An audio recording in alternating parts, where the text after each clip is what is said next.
Okay. Hello guys, welcome back to our channel অপজয় lifestyle. চলে এসেছি একটা নতুন ভিডিও নিয়ে। ভিডিওটি হলো আজকে রান্নার একটা ভিডিও নিয়ে এসেছি আমরা।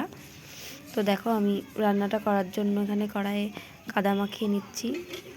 তো তারপর আমি মাছগুলো ধুয়ে নেব। মাছগুলো বেশ বড় বড় সাইজ ছিল, তো আমার শ্বশুর বললো মাছগুলোকে কাটতে হবে না, বড় বড় মাছই থাক। মাছগুলোকে আর কাটা হয়নি, ওইভাবেই মাছগুলো নিয়ে এসছে। মাছগুলো আমি ভালো করে ধুয়ে নিচ্ছি। ভেতরে প্রচুর আঁশ থাকে, কানকোতেও ময়লা থাকে, সেগুলো পরিষ্কার করে নিলাম। তারপর এখানে মাছের ঝোলে যা যা আর কি দেবো সেগুলো কেটে নিলাম। ফুলকপি, আলু, আর এখানে মশলা আছে আদা, রসুন, পেঁয়াজ, জিরে, শুকনো লঙ্কা, ধনেপাতা, গোটা গরম মশলা, টমেটো, এইগুলো আর কি একসাথে পেস্ট করব। গোটা গরম মশলাটা না তাই বলে এই সব কিছু পেস্ট করে নেব। আমাদের সব সরঞ্জাম রেডি করা হয়ে গিয়েছে রান্নার জন্য। এবার আমি উনুনটা ধরিয়ে নেব। তো আমি রান্না করছি, অর্পিতা ক্যামেরা ধরে আছে, কারণ জানোই তো আমাদের ক্যামেরা ধরার কেউ নেই। একজন ক্যামেরার সামনে থাকি, একজন ক্যামেরার পেছনে থাকি, কারণ আমাদের তো সেরকম কেউ নেই যে দুজনাই ক্যামেরার সামনে থাকবো আর আমাদেরকে ক্যামেরা কেউ ধরে দেবে। তো রান্নাটা করে নিই, এবার উনুনটা আমি ধরিয়ে নিই।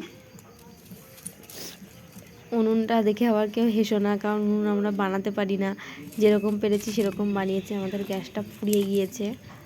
তো উনুনটা খারাপ জ্বলছে না, ভালোই মোটামুটি জ্বলছে, আমাদের রান্না হয়ে যাবে এতে। আমি কড়াইটা বসিয়ে নিলাম। এবার কড়াইটা গরম হলে এর মধ্যে আমি তেল দিয়ে দিলাম। তো তেলটা খানিকটা বেশি করেই দেবো, কারণ মাছ ভাজতে হবে। মাছ ভাজতে গেলে একটু বেশিই তেল লাগে, অল্প তেলে তো আর মাছ ভাজা যায় না। মাছের মধ্যে আমি লবণ নিয়ে নিচ্ছি, অল্প করে হলুদ দিয়ে দিলাম। হলুদটা দিয়ে আর লবণটা দিয়ে মাছটাকে এবার আমি মাখিয়ে নেব।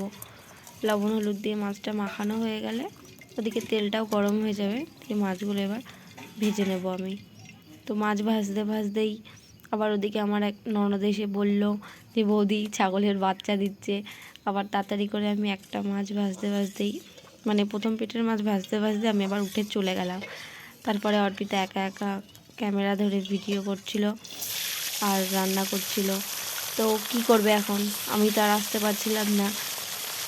এবার আমি মাছগুলো ছেড়ে দিলাম, মাছগুলো ভাজা হোক। সময় লাগবে মাছটা ভাজতে, কারণ মাছগুলো বড় বড় তো। এক পিঠ হয়ে গেছে, এবার আমি মাছগুলো উল্টে পাল্টে আর এক পিঠ ভেজে নেব ভালো করে। একটু সময় ধরে মাছটা ভাজতে হবে। মাছগুলো ভাজা হয়ে গেছে, এবার তুলে নিচ্ছি। সব মাছ তো আর দেখানো সম্ভব হলো না, তা কিছুটা মাছ ভাজা দেখালাম, কারণ ভিডিওটা প্রচুর বড় হয়ে যাবে, এর জন্য সব মাছ দেখানো সম্ভব হয়নি। এবার আমি আলুগুলো ভেজে নেব ওই তেলেই। আলুগুলো ভালো করে একটু লাল লাল করে ভেজে নেব। এর মধ্যে লবণ হলুদ দিয়েও ভাজতে পারে, না দিলেও কোনো ব্যাপার না। তো আলুগুলো ভাজা হয়ে গেছে, তুলে নিলাম আলুগুলো। তার কিছুক্ষণ পরে আবার ফুলকপিগুলো ওই তেলে দিয়ে দিলাম। ফুলকপিগুলো হালকা লাল লাল করে ভেজে নেব, কারণ ফুলকপিগুলো ভালো করে না ভাজলে জানোই তো ফুলকপিতে ভাবসা একটা গন্ধ বেরোয়।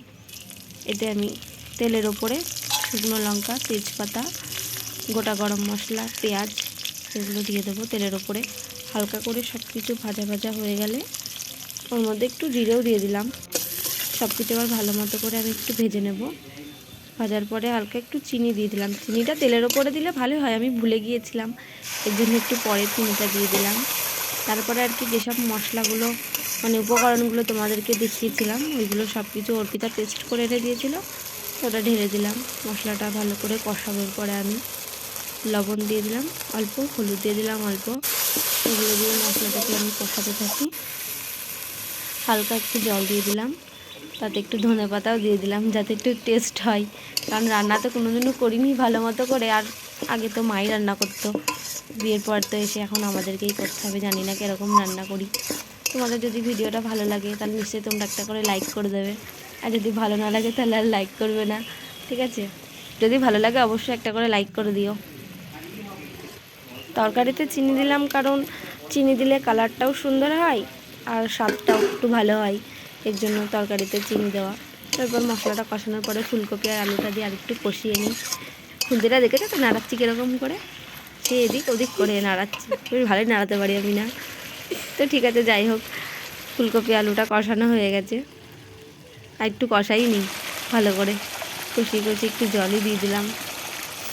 জলটা ঢালি পরিমাণ মতো, যেটুকুনি আর কি জল লাগবে, কারণ সবাই তো খাবো, বাড়িতে অনেক লোক আছে, 7-8 জন আমরা খাই, তো একদম বেশি ঝোলও করব না, মিডিয়াম জল দেবো। আর ঝোলগুলো ফুটে গেছে, তারপরে আমি মাছগুলো দিয়ে দিলাম। মাছগুলো দিয়ে খানিকটা একটু ফোটাবো, যাতে মাছের ভেতরে আর কি ঝোলটা ঢুকে যায়, নাহলে তো ভালো লাগবে না। মাছটা ভালো করে একটু ডুবিয়ে ডুবিয়ে দিই। তো তরকারিটা এরকম করলাম। তোমাদের যদি ভালো লাগে তরকারিটা আমার রান্না, তাহলে একটা লাইক করে দেবেন, কমেন্ট করবেন, আর চ্যানেলটা সাবস্ক্রাইব করে দেবেন, পেজটিকে ফলো করে দেবেন।